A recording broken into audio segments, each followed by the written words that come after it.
Oleme siin Scoobi jäätise kohvikus. Selline valik on.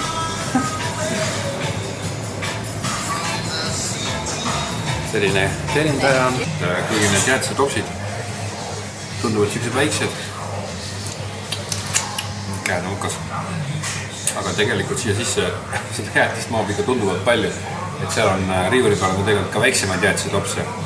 Aga me mõtlesime, et mis see väike jäätise topsega, et võtsime selle nii-öelda suure, siinses mõistes suure, mis tundus väga väike, aga tegelikult siia sisse maab nii palju jäätist, et ega ausalt öeldes rohkem siin kohvikus nagu ei jaksakski jäätist süüa. Minul on siin selline väga huvitav jäätis. See pruun jäätis on šokolaadi apelsiniga ja ta on tõsiselt pruun välja.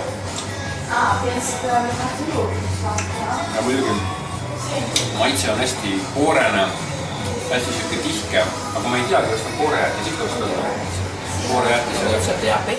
Tegelikult saime pärast teada, et see tumepruun jäätis on legendaarne. Ta on disainitud koostöös moedisaineri Corey Nielseniga. Jäätise komponendid on šokolaad ja apelsini õied. Lusikad ongi sellised väiksed ja plastmassist. Nendega on nagu, nad ei ole lusikad. Siuksed nagu heeblid. Autojuhid teavad, mis see heebel on.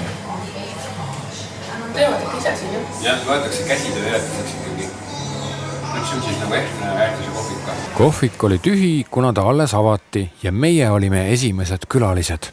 Londonis on kokku 2 Scoobi jäätise kohvikut. 2 topsi kokku maksid 9 naela. Just tegelikult siin seda jäätist on ikkagi päris korralikult. 9 naela on 10-11 eurot. Ei olegi väga kallis Londoni kohta. Ja Itaalia käside jäätise kohta, kus juures see teenindaja ei rääkinud väga hästi inglise keelt.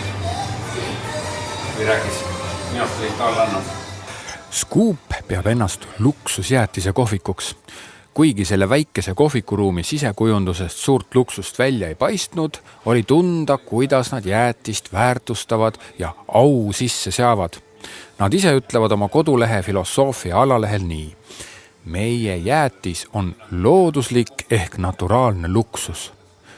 Kui Londonisse satute, hüpake läbi ja jagage muljeid kas või siia samma kommentaaridesse.